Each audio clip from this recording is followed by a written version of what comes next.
Please be seated. Veuillez vous asseoir.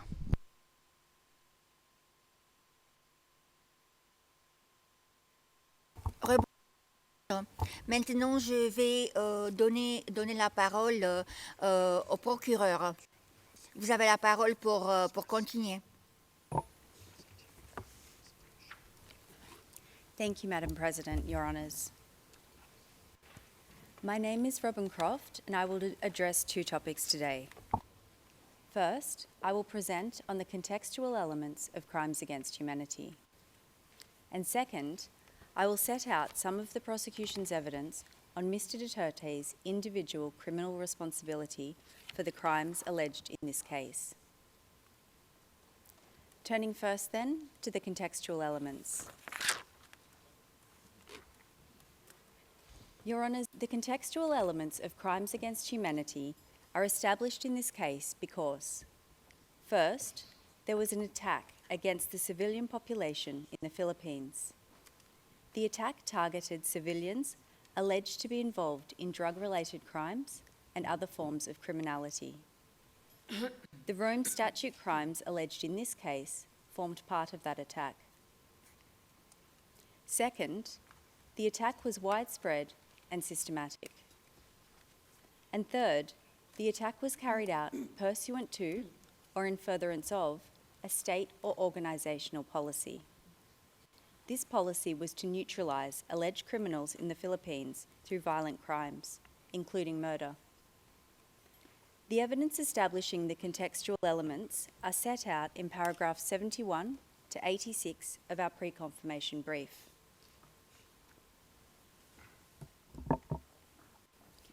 In relation to the requirement of an attack, our case is that from at least the 1st of November 2011 to the 16th of March 2019, the Davao Death Squad, or DDS, and/or the National Network carried out an attack which targeted civilians alleged to be criminals. Your Honours have heard from my colleagues how from 2011 until 2016, the attack was concentrated in Davao City. Then, in 2016, when Mr. Duterte became president, he and his co-perpetrators expanded the attack nationwide. They used the national network to do this, which, as Mr. Jeremy has explained, was comprised of state actors, such as law enforcement personnel, as well as non-police assets and hitmen.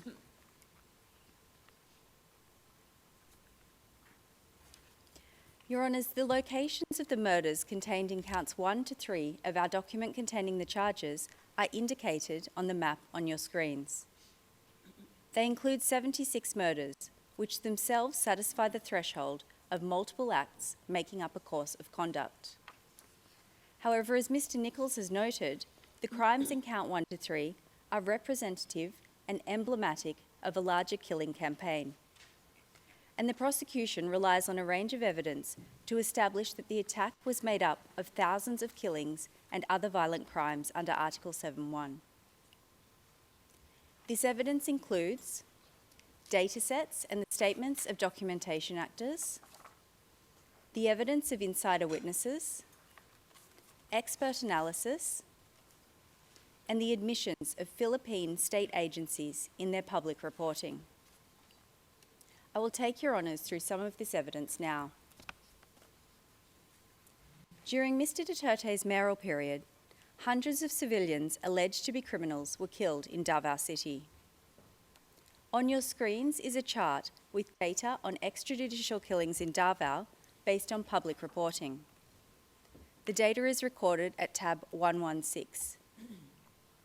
It shows that between 2012 and 2015, there are at least 274 extrajudicial killings in Davao City. This data is corroborated by DDS insider witnesses. Several DDS witnesses say that they each killed hundreds of alleged criminals while with the DDS. Your Honours can see on this slide quotes from one DDS witness. They estimate that, I quote, between 1,500 and 2,000 people, end quote, are buried at Laud Quarry. The quarry was only one of several places that the DDS dumped bodies in and around Davao. That's at tab 37. This witness said that they personally killed hundreds of people. They described their job as with the DDS as being, quote, just to kill, small criminals, petty criminals. Out of the almost 300 people that I have killed, I never actually got to kill a drug lord, end quote. That's at tab 34. This witness's words make it clear that the target of the attack was people alleged to be criminals in Davao. Your Honours, another DDS witness who also killed hundreds of people said that the DDS targeted, I quote, suspected criminals in Davao City, including shabu users and pushers, end quote. That's at tab 58. Your Honours, as you have heard previously, Mr Duterte has himself publicly admitted that he killed around 1,700 people while he was mayor of Davao City. I quote, they say I killed 700, they undercounted, around 1,700, end quote. That's at tabs 10, 10.1, 10.2. This evidence, the data collected by independent organisations, the statements of insiders on the hundreds of people that they have each killed, and Mr Duterte's own admission of having killed 1,700 people while mayor of Davao all show that the attack was widespread in the mayoral period. And the attack continued to be widespread after Mr Duterte became president, when it expanded across the country. The victimisation expanded, with the hundreds killed during the mayoral period becoming thousands in the presidential period. Your Honours can see a map of the Philippines on the slide. The colours which will emerge show the locations and density of the killings in the anti-illegal drug campaign. Purple dots indicate an area with 1 to 10 killings, while yellow indicates 500 killings. This is how the killings progressed throughout the presidential period.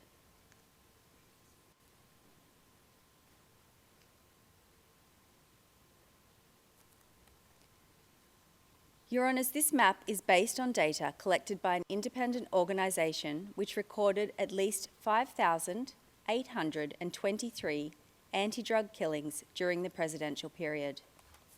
This data is recorded at tab 104.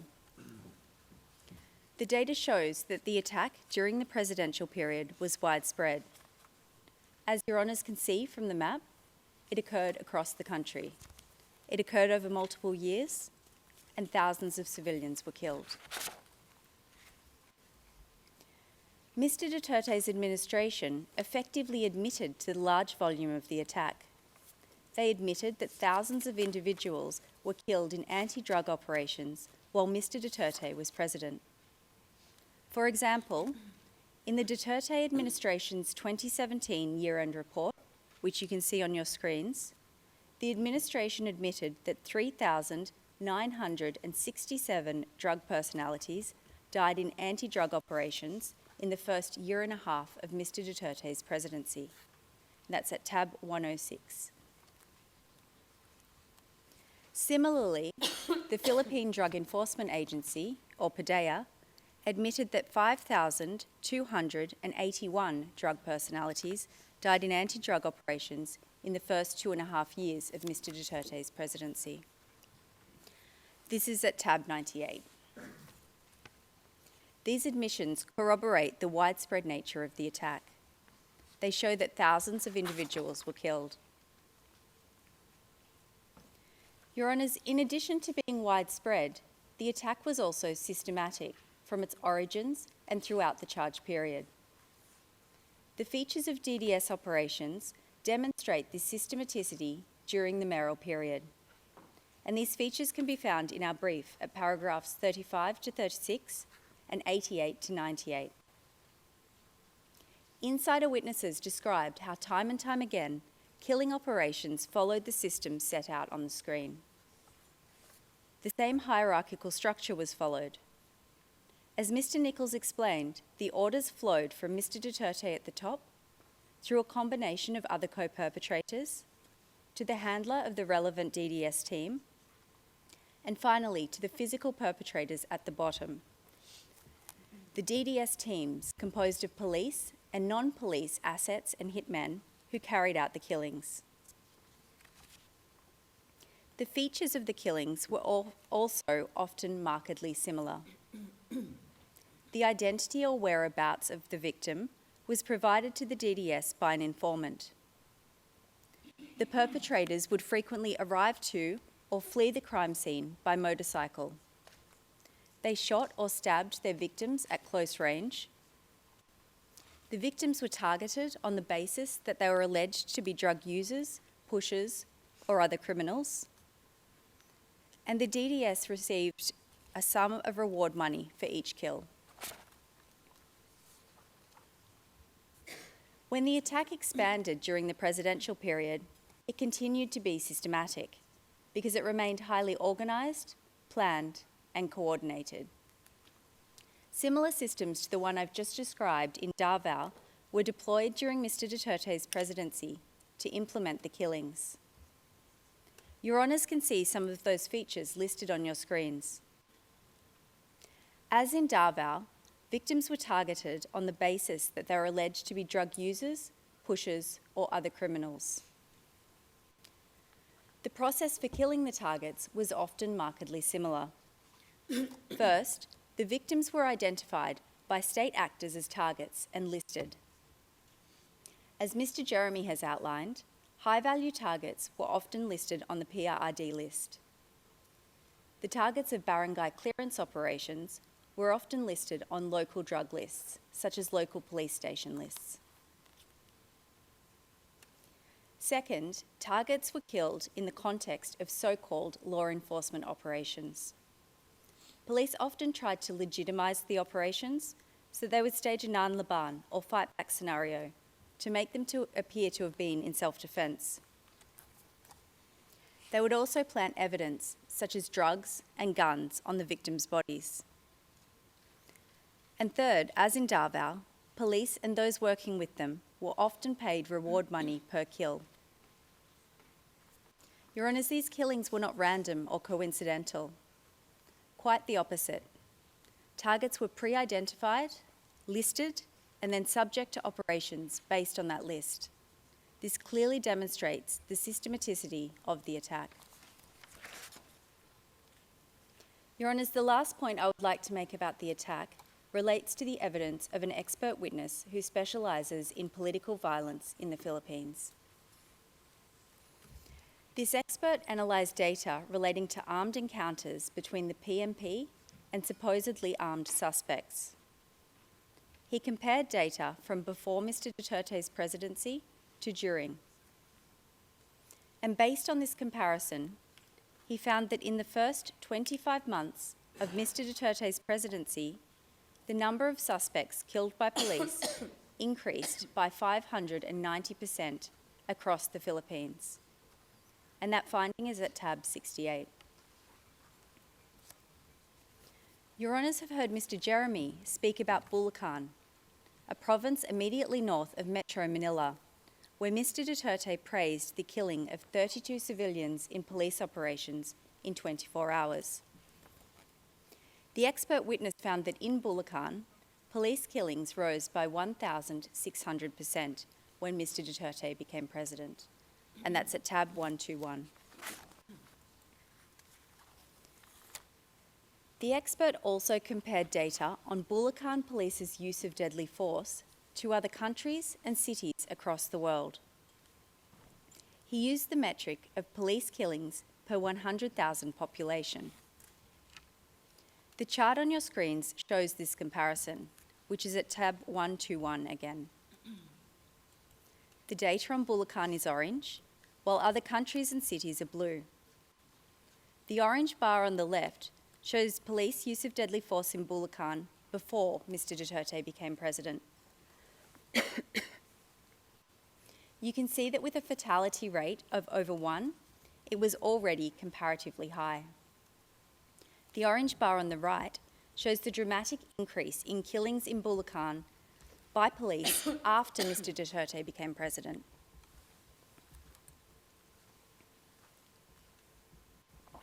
The expert concluded that, quote, "The only plausible explanation for such an extreme ratio is a widespread policy of extrajudicial executions," end quote. That's also tab 121. Your Honours, this leads us to the policy requirement for crimes against humanity in Article 7.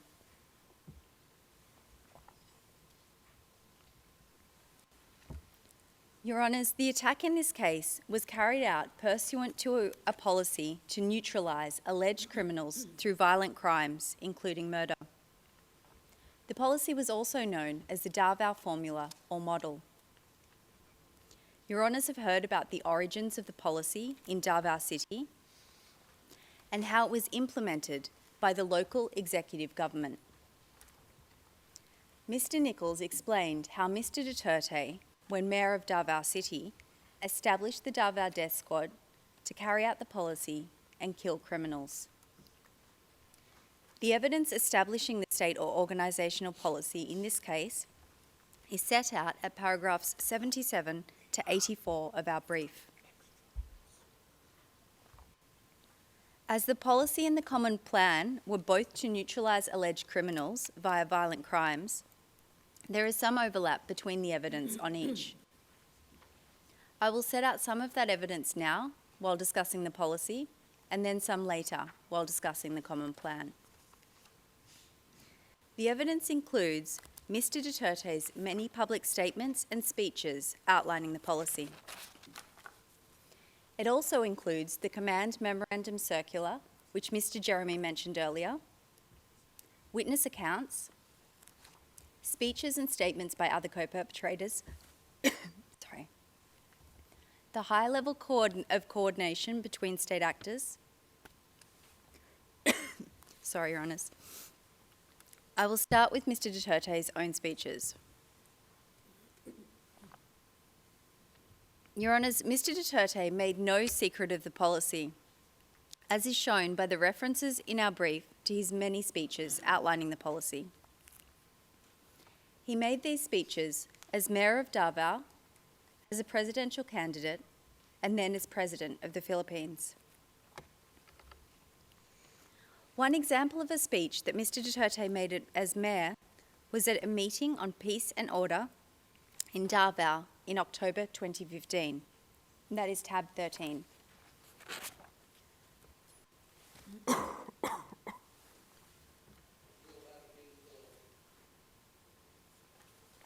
Thank you.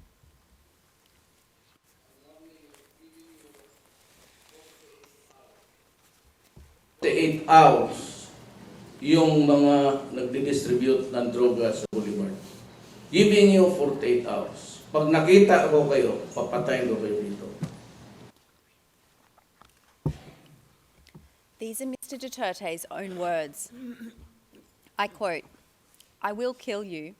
That's the only formula that worked in my city." End quote. That is tab 133.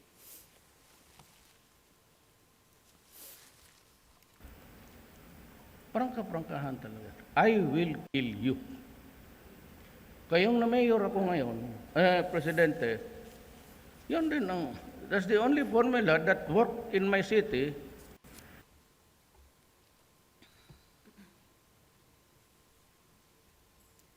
Your Honours will recall that yesterday, Mr Nichols played a series of Mr Duterte's presidential campaign speeches.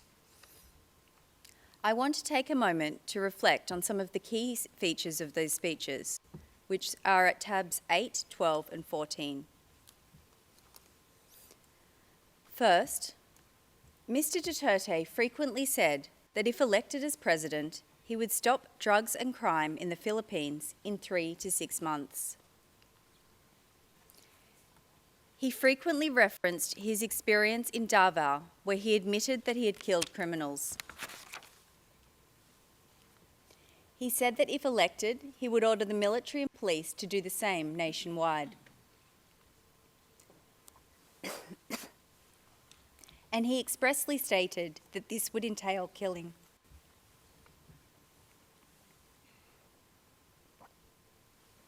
Your Honours, Mr Duterte's speeches make it clear that there was a policy to neutralise alleged criminals by violent means, including murder. And Mr Duterte was not the only member of the Common Plan who disseminated the policy through public speeches and statements. In this video at tab 9, co-perpetrator Mr De La Rosa addresses a crowd of self-confessed drug addicts in Bacolod City and urges them to kill drug lords and burn their houses. But on Thursday, National Police Chief Ronald De La Rosa's rhetorics were far from toned down, as he told hundreds of self-confessed drug users and pushers in Bacolod City to kill drug lords.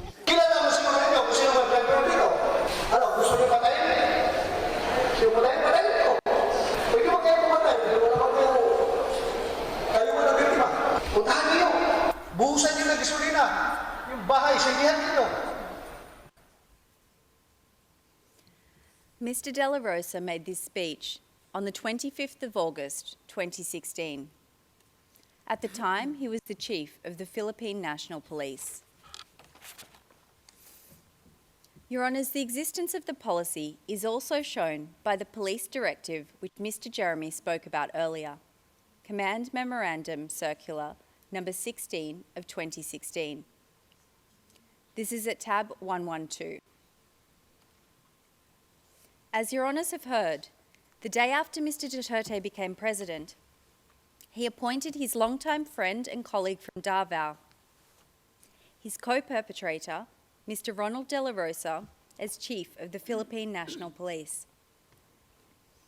On the same day, Mr De La Rosa formalised the anti-drugs component of the policy by issuing this directive to the 180,000 police officers under his command. The circular directed police to pursue the neutralisation of illegal drug personalities. As Mr Jeremy has outlined, the evidence shows that within law enforcement, neutralise meant and was understood as meaning to kill. Your Honours, the Command Memorandum Circular shows there was a policy to neutralise through violent crimes such as murder.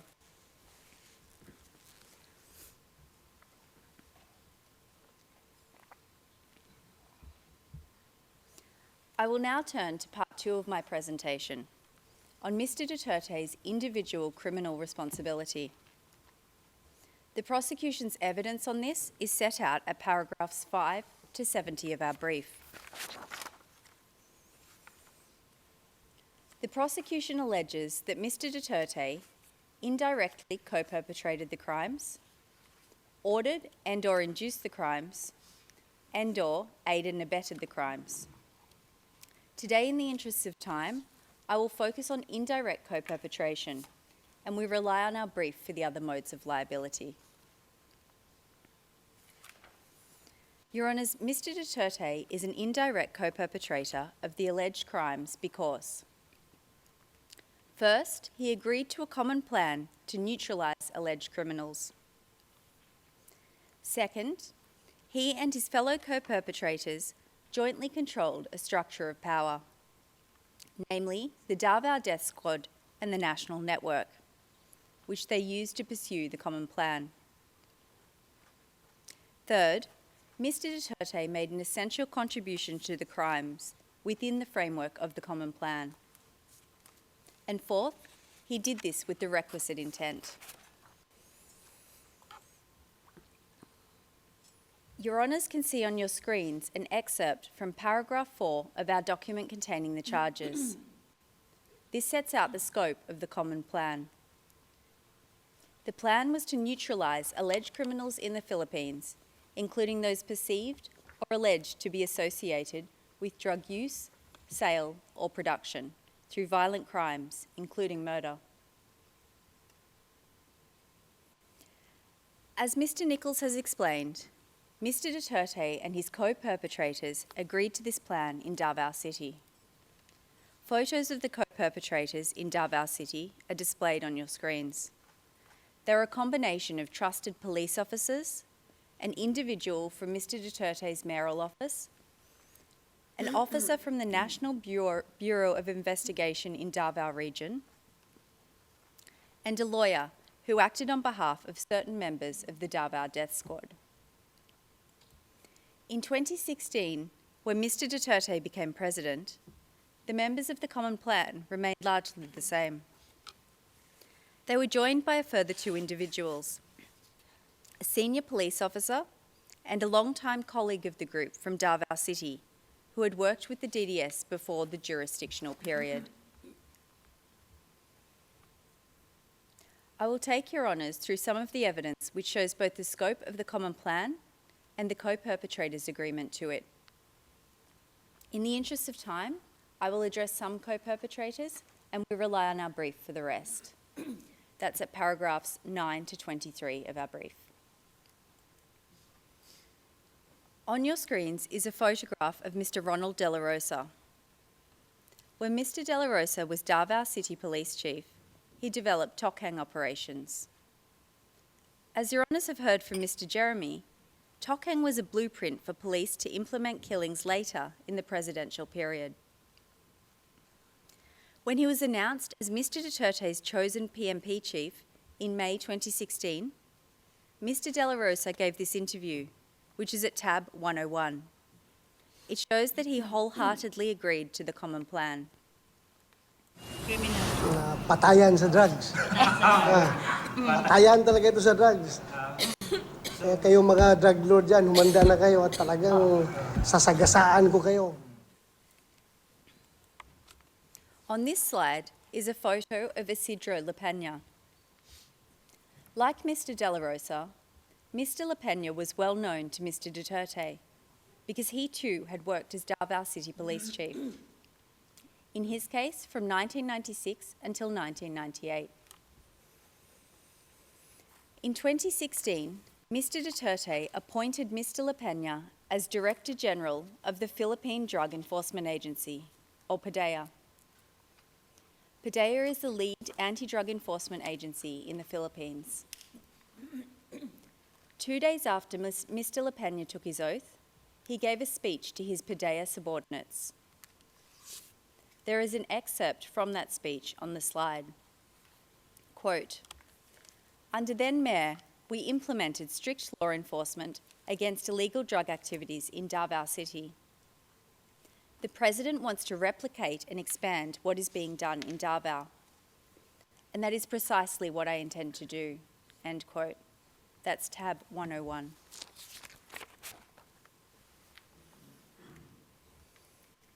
Also like Mr De La Rosa, Vicente Danao was Davao City Police Chief during the mayoral period, in his case from 2013 to 2016. In November 2018, he was appointed Police Chief of Manila Police District, and he told reporters, quote, "If I discover anyone involved in drugs, especially those who distribute or just throw them around, son of a bitch, I will go after you, goddamn. I will kill you. Blatantly, I am saying that. Sons of bitches." End quote. That's tab 96. When Mr Duterte became president, he appointed Vitaliano Aguirre II as Secretary of Justice. Mr Aguirre has also publicly acknowledged the Common Plan and his agreement to it as a member of Mr Duterte's administration. Well, which do you want? We build first we build the prison facilities first, or do we go against these people? Choose. If you're in the Philippines, we will choose to kill these drug lords. Quote, "In the Philippines, we will choose to kill these drug lords." End quote. That's tab 125. Your Honours, these speeches of co-perpetrators show both the scope of the Common Plan and those co-perpetrators' agreement to it.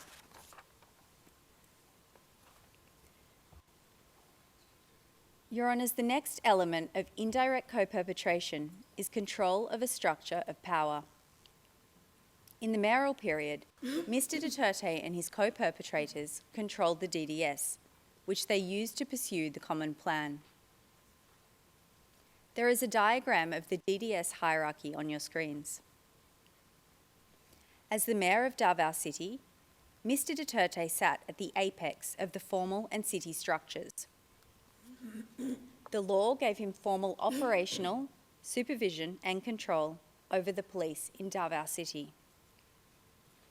In addition to this de jure power, insider witnesses spoke about his de facto power over police and the DDS structure. Under Mr Duterte were a combination of co-perpetrators from the Davao City Police Office and the Mayor's Office. Together with Mr Duterte, they controlled the DDS teams beneath them.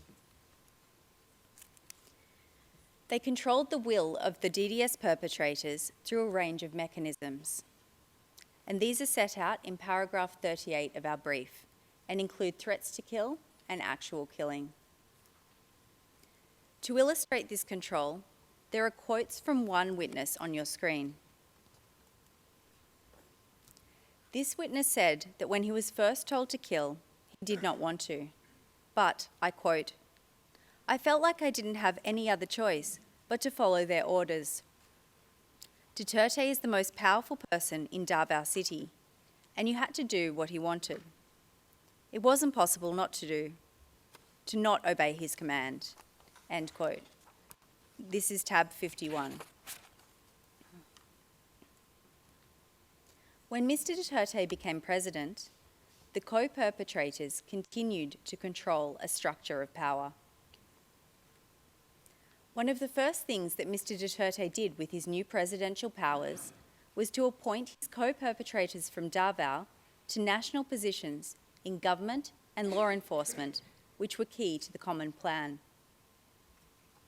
And after he appointed Mr De La Rosa as chief of the PMP, Mr De La Rosa used his new powers to move other police co-perpetrators into key policing roles. These new appointments expanded the geographic powers of the co-perpetrators and allowed them to create a larger network of individuals they controlled. Your Honours can see that structure of power on the chart on your screens. The co-perpetrators controlled the executive, they controlled the police, they controlled the Drug Enforcement Agency, the National Bureau of Investigation, and the Department of Justice. And they used this control to ensure that their subordinates carried out the plan to neutralize alleged criminals through violent crimes. For example, as PMP chief, Mr De La Rosa now controlled some 180,000 police officers, who, as you have heard, he directed to neutralize drug personalities. Mr. La Peña now controlled 1,800 Philippine drug enforcement personnel. They used these subordinates as physical perpetrators to commit the crimes. Mr. Aguirre, as Secretary of Justice, now had control of the National Prosecution Service. He used this control to ensure that, except for a handful of low-level perpetrators in notorious cases, the crimes were not prosecuted, and a climate of impunity prevailed. And the co-perpetrators controlled the will of the physical perpetrators.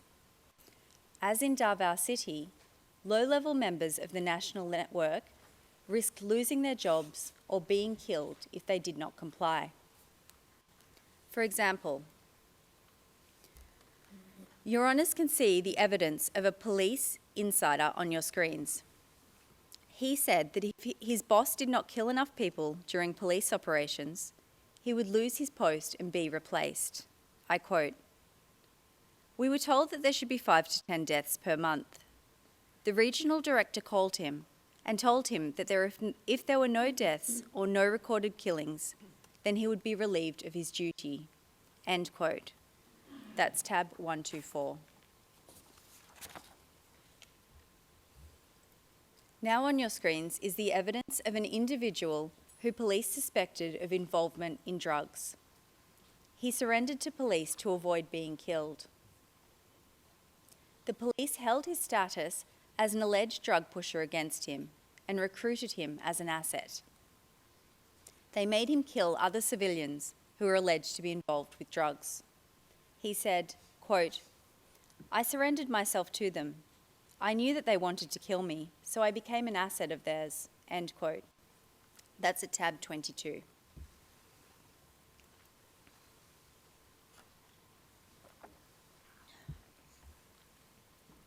Your Honours, I will now turn to the requirement of an essential contribution.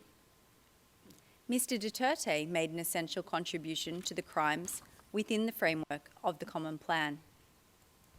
And the prosecution has set out 10 of Mr. Duterte's contributions in our brief at paragraphs 44 to 58. Many of these have been discussed in the prosecution's presentations. For example, Mr. Nichols spoke about how Mr. Duterte designed and disseminated the policy in this case, which is point A on the slide. He also spoke about point B, how Mr. Duterte established and oversaw the DDS. I have just addressed point E, on the appointment of key personnel to positions which were crucial to the execution of the crimes.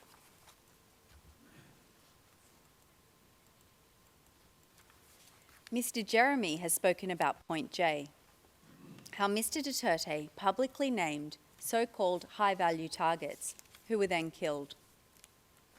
And all members of the prosecution have touched upon point H, Mr. Duterte's public statements authorising, condoning and encouraging killing.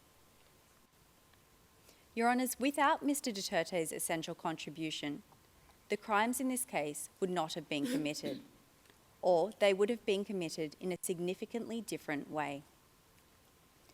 We can see this in the evidence of low-level members of the Davao Death Squad and the National Network, who said that Mr. Duterte's conduct had a causal effect on their perpetration of the crimes. You can see on your on the screens, one low-level perpetrator during the mayoral period said, I quote, "I was confident to continue killing people because anyway, we wouldn't be arrested for that," end quote. That's tab 38. A low-level police perpetrator during the presidential period was asked about the impact Mr. Duterte's public speeches had on his team, including when deciding to kill someone. He responded, quote, "It did have an effect on me because it's like I was saying to myself, well, even the president, he himself is ready to do something like this, and who am I?" End quote. That's tab 142. A senior police officer during the presidential period was asked why his police unit started killing in July 2016. He responded, I quote, "Because of the directive of the president," end quote. That's tab 120.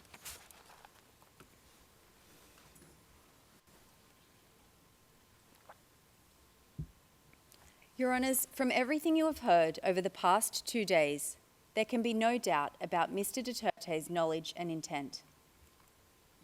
Mr. Duterte meant to engage in the conduct that has been charged in this case.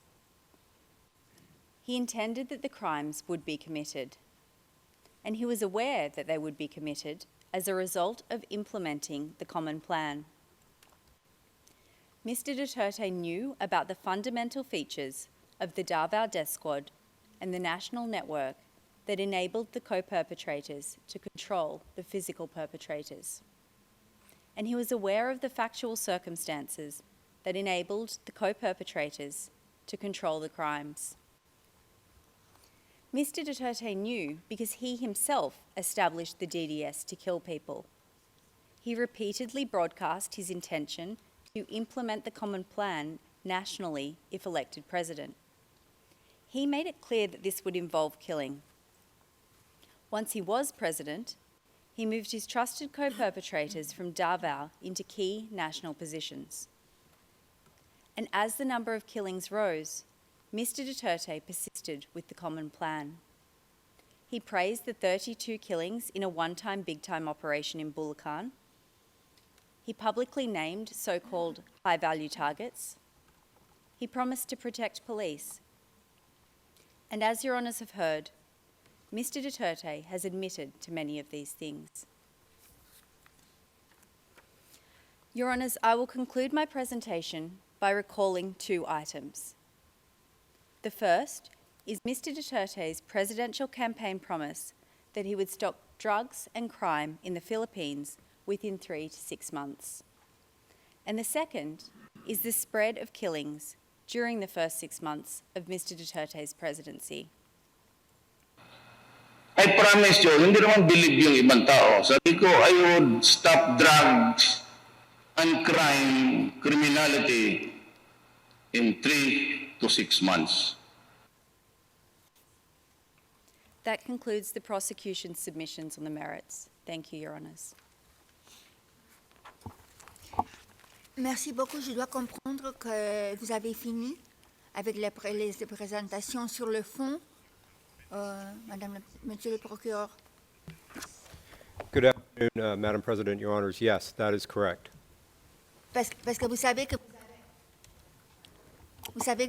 vous avez encore du temps, oui?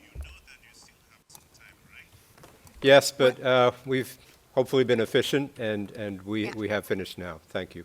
Merci. Donc maintenant, je donne la parole aux représentants légaux des victimes pour leur argument sur le fond. Vous avez la parole, Madame Assida. Merci, Madame la Présidente. Notre présentation sera faite en deux parties. Je vais aboutir avec ma présentation et cet après-midi, je suppose, mon confrère Andrés conclura la présentation. Juste pour savoir, Madame la Présidente, je comprends que j'ai 30 minutes dans cette session, c'est correct? Correct. Merci.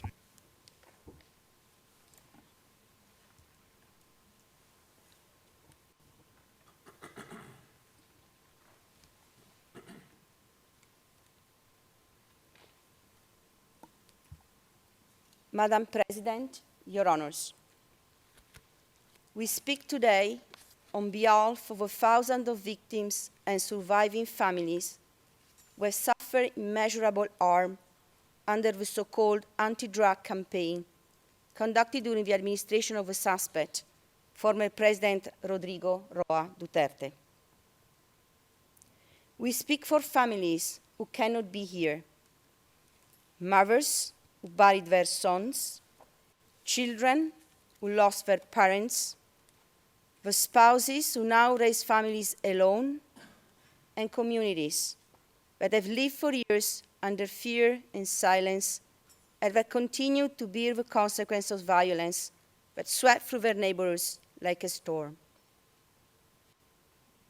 These victims appear today before you not as mere statistics or distant figures or images in report as pictured yesterday by the defense, but as human beings whose rights under the Rome Statute have been violated in the most profound ways.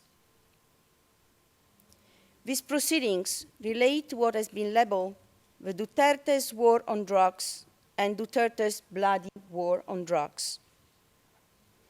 However, the campaign, as I will refer to it during my presentation, was less about combating the drug trade itself and more about policing poverty and social inequality. As the evidence on the record unequivocally shows, individuals targeted by Mr. Duterte anti-drug operations overwhelmingly came from impoverished communities where social mobility is limited and opportunities are scarce. Drug use, particularly methamphetamine, locally known as shabu, is often more prevalent in such low-income settings where people may turn to substances as a coping mechanism for their harsh living conditions. In these communities, structural conditions, including the absence of adequate mental health services, limited access to quality education, scarce employment opportunities, and the chronic stress associated with poverty create an environment in which substance use is more likely to emerge. Therefore, patterns of drug use do not arise in a vacuum. They reflect deeper systemic inequalities and long-standing patterns of socio-economic marginalization. The campaign disproportionately affected the poor and marginalized, especially in urban informal settlements marked by high levels of poverty. While the rhetoric of war focused on eradicating drug dealers and users, it was the most vulnerable members of society, those with the least power and resources, were caught in the crossfire.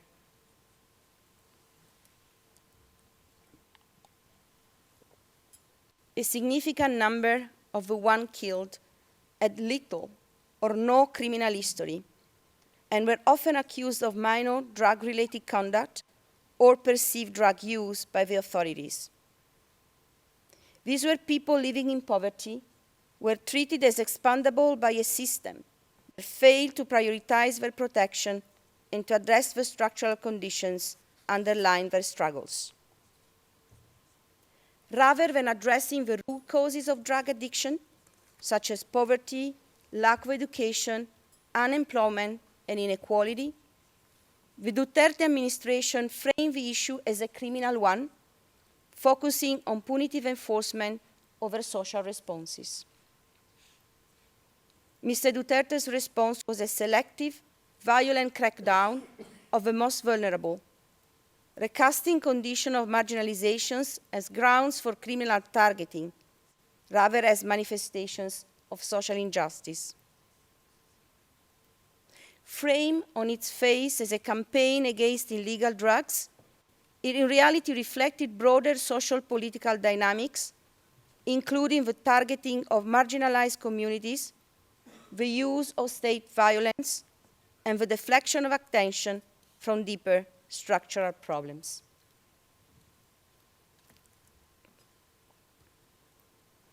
Mr. Duterte is charged under Article 7(1)(a of the Rome Statute with the crimes against humanity of murder and attempted murder allegedly committed between 1st November 2011 and 16 March 2019 in or around Davao City during the period in which he was mayor of the town, and across the Republic of the Philippines during his term as president of the country. The prosecution presented ample evidence showing that each of the contextual elements of crimes against humanity is satisfied at the required threshold for confirming the charges. During the period covered by the charges, the Davao Death Squad and the national network created by Mr. Duterte to commit the crimes carried out an attack against the civilian population within the meaning of Article 7(2)(a of the statute, as reflected in a course of conduct involving the commission of multiple murders and attempted murders. The victims' accounts of events corroborate the prosecution evidence and show that the crimes they suffered were not spontaneous or isolated acts of violence, but rather a planned, directed, and organized attack against them.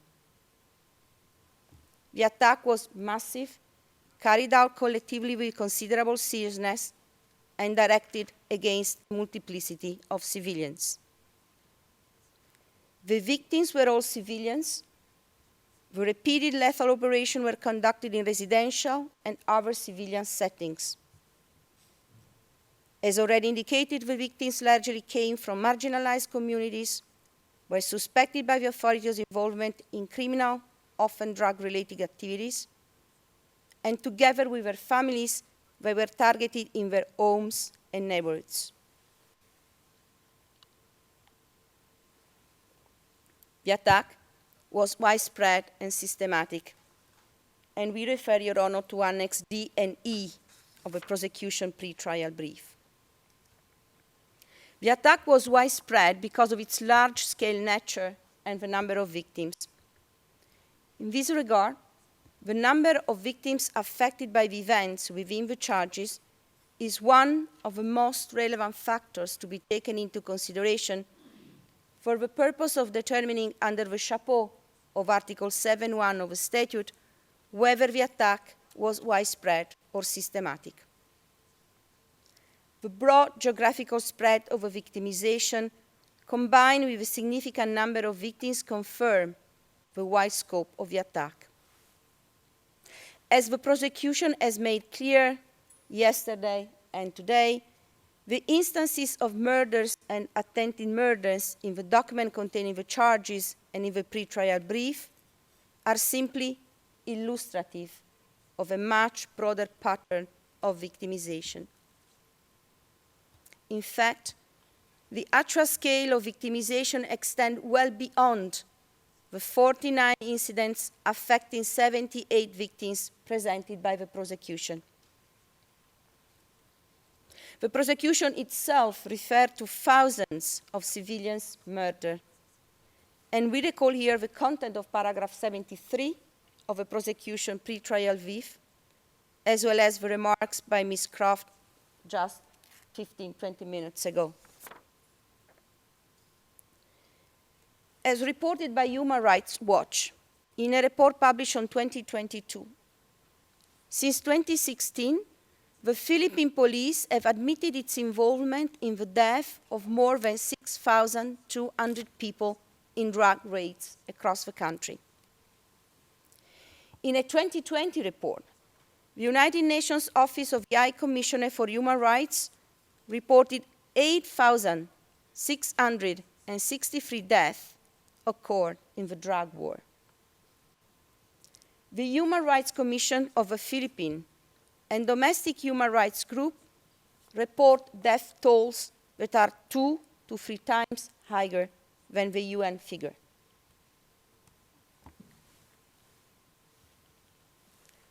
The attack was also systematic, well-planned, and well executed, following a standard modus operandi. In many cases, it began with an individual receiving a visit or a phone call from an official from the local barangay, informing them that they were on a drug watch list drawn up by barangay officials and the police. In practice, these visits function less as warnings than as a means of confirming the identity and whereabouts of the intended target. As one victim reported, I quote, "A barangay official told my husband to surrender to the police because he was on the watch list as a drug user. He had given up drug use months earlier, so did not go. 2 weeks later, 3 armed masked men wearing bulletproof vests arrived at our home in Manila and handcuffed him. I could hear my husband begging for his life from outside the room. We were crying, and the other armed men threatened to kill us as well. Moments later, my husband was shot dead." End of quote. Survivors, relatives, and neighbors consistently recount that armed men typically work in groups of 2, 4, or a dozen. They wore either police uniform or civilian clothes, often all black, with their face concealed by balaclava-style headgear, masks, baseball caps, or helmets. They carried handguns. As one victim explained, and I quote, "On 6 June 2017, at about 9:45 in the evening, I was at home with my husband, and our children were sleeping upstairs. 4 unidentified men wearing helmets and bonnets arrived at home looking for my husband. They broke down the front door. I started begging them to spare the life of my husband. The man pushed me away. My husband was shot in the chest and fell face down. While lying face down, he was shot 5 more times in the nape and head. The children woke up terrified because of the gunshots. End of quote. Attackers frequently travel by motorcycle, typically with 2 individuals on a single bike. Often a van, invariably white or black, and at times bearing markings associated with police vehicles was also present. They banged on doors and barged into rooms. The attackers did not identify themselves or provide warrants. Family members report hearing beatings and their loved ones begging for their lives. And I quote again from the recollection of one of the victims. 5 masked armed men broke into our house in Bulacan province where my father was playing cards. We could see him kneeling in a surrendering position. The men grabbed him and slammed him into a concrete wall several times. And then, just they throw him outside. We saw the shooting. We were just there. My father's face was bleeding from being hit, and he was begging them for mercy when he was shot. End of quote. Another victim explained, quote, my father collapsed to the floor but still tried to move, begging for his life. Yet the man continued shooting him. I couldn't count how many times I was so afraid. We also heard successive gunshots from outside. Later we found that also 2 of our neighbors were killed. End of quote. The shooting could happen immediately, behind closed doors or in the street, or the victims would be taken away by the gunman only for shots to be heard minutes later and the body to be discovered by local residents. At times, bodies were dumped elsewhere, sometimes with hands tied or heads wrapped in plastic. Relatives typically found them after being alerted by policemen or by the neighbors.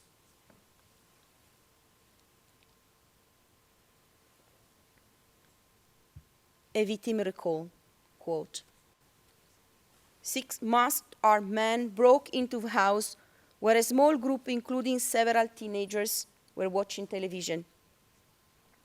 The men arrested and beat 2 young boys they believed were drug suspects and then took them away on motorcycles. A half hour later, after hearing from a uniformed policeman, we, referring to the relatives, rushed to a nearby bridge to find their bodies, both with gunshot wounds to the head, their hands tied with cloth. The gunmen were still at the scene, while uniformed police cordoned off the area. Another victim recounted, quote, a week after his brother was killed, 10 police officers, some in civilian clothes, arrested my other son and took him to the local barangay office. That evening, masked armed men abducted him from the barangay office. Shortly afterwards, his body was found under a bridge a block away.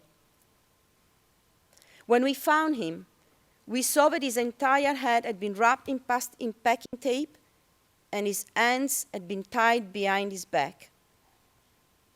He had been shot execution style through the mouth. End of quote. And another one, quote, the body seemed like it was just thrown out. The nails were removed, one eyeball was missing, stuffed by cotton. End of quote. relatives and witnesses often saw uniformed police in the immediate surroundings of the incident, securing the perimeter. Special crime scene investigators typically arrived within minutes. In numerous cases, an unregistered 38 or 45 caliber gun and a packet of shabu were found placed beside the body. And instead of fleeing from the police, the gunman would mingle with them. As one of the victims described, I quote, "On 7 June 2018 in the morning, I was at home when I saw my son coming back from his work on the opposite side of the street. Suddenly, I saw 8 policemen, 3 in uniform and 3 in civilian clothes. 2 of them crossed the street. They took my son and banged his head against the wall. They accused him of selling shabu. He denied. He was then taken to the door of the house. He was shouting, 'Mama, help me!' I took a piece of wood and hit one policeman. Suddenly, one policeman pointed the gun against my son. He shot twice, at the head and at the chest. While in shock, I saw one police officer placing 4 packets of shabu and a gun around the body of my son." End of quote. The same account of another victim who simply recalled, "After the shooting of my son, who was only 19, uniformed police showed me his body in the house and a 45 caliber handgun next to his body. I told them that my son could not afford and did not possess a gun, and therefore could not possibly have attempted to shoot at the police. I said he cannot even pay the rent. His sister paid the rent for him." End of quote. On occasions, victims were still alive when found by the relatives and taken to the hospital, where they later succumbed to their injuries.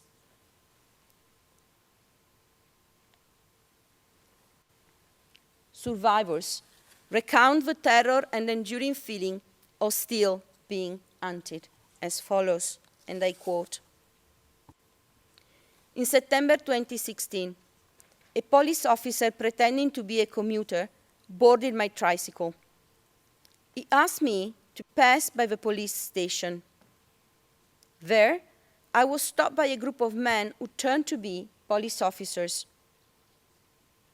I was taken to the precinct, beaten, and forced to reveal the identity of drug pushers. I didn't know. Later that evening, I was taken to a dark place and shot multiple times. Despite the injuries, I managed to escape and save my life. I still have the consequence of the injuries, and I feel deep sadness, anger, and fear of being caught again." End of quote. Another survivor explained, quote, "They killed my 4 friends kneeling and defenseless. I heard a barrage of gunshots, voices, and one officer saying, 'Let it be. Let's say they fought back and let's leave the evidence.' I lay next to one of my friends pretending to be dead. When the armed officer left, I crowded out of the room and headed towards the edge of a ravine. Holding my chest with one hand to stop the bleeding, I slid downwards and fell to the creek bed. I crossed it, climbed the hill on the other side, and walked toward the highway. There, I encountered someone I knew and desperately begged for help." End of quote. Although the charges concern only the crimes of murder and attempted murder, victims' accounts also reveal widespread acts of torture, ill treatment, and rape. Young people were particularly exposed to torture and cruel inhuman treatments, including unlawful arrest. A number of victims participating in these proceedings were minor when they were attempted to be killed, and a number of victims participating in the proceedings recount the killing of their nephew, son, cousin, who was under 18 at the age of killing. And this morning, Mr. Jeremy provided the example of Kian de los Santos, who was 17 at the time of his killing. Reported forms of torture include beating, kicking, slapping, blows to the head, electrocution, and death threats. On several occasions, law enforcement officials used arrests, inclusion in the drug watch list, and drug-related accusations as a tool of coercion to perpetrate rape and other forms of sexual violence. In September 2018, a young boy was taken by the police and brought to the precinct. His mother recounted, I quote,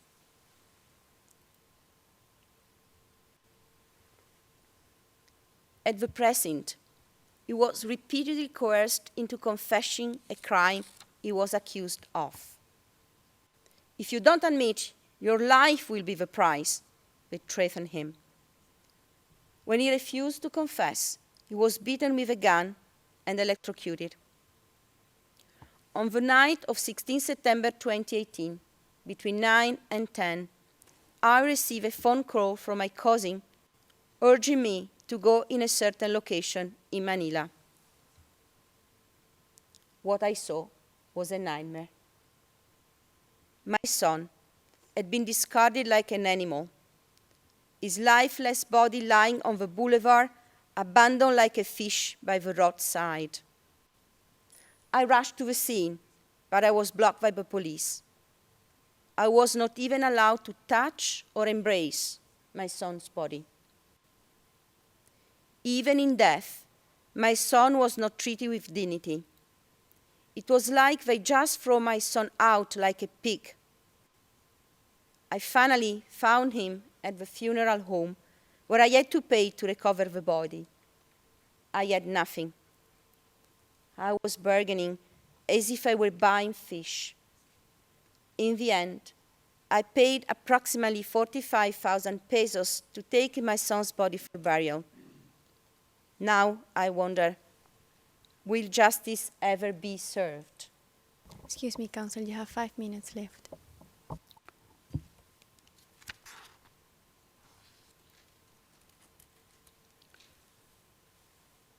Official police reports of these incidents invariably invoked self-defense to justify the killings, despite eyewitness accounts that portray the killings as cold-blooded murders of unarmed individuals. To bolster their claims, the police routinely planted guns, spent ammunition, and drug packets beside the bodies. While these official accounts contrasted markedly with the ones provided by the relatives, they were notably consistent among themselves, typically characterized the incidents as by-bust anti-drug operation, differing little besides the names, places, and dates. The victim was invariably described as a dealer who attempted to sell to undercover officers conducting a buy-bust operation. Specialized local anti-drug units, called Station Anti-Illegal Drug Special Operation Task Units, were usually involved. According to the reports, the victim, after being put under arrest, often uncuffed, allegedly pulled out a weapon and sought to shoot the police. In every case, the victim was killed, and none of the arresting officers were armed. In most cases, the police reporting having found shabu on or near the victim's corpse, and sometimes a gun. Often, after the killing, the bodies of the victims were brought directly to the funeral parlors. Families then had to start their calvary to find the body of their loved ones, and they had to pay high fees to retrieve the bodies. R/50082/25 had to sell the house to be able to pay for their brother's funeral and burial. Sometimes the bodies were instead left on the street or thrown into the water in a plastic bag. I believe it's a good time to stop for the flow of the speech. Thank you very much, Your Honor. Merci beaucoup, Maître Massida. Nous allons maintenant suspendre l'audience et nous reprendrons à 14 heures. Je vous remercie beaucoup. All rise, veuillez vous lever.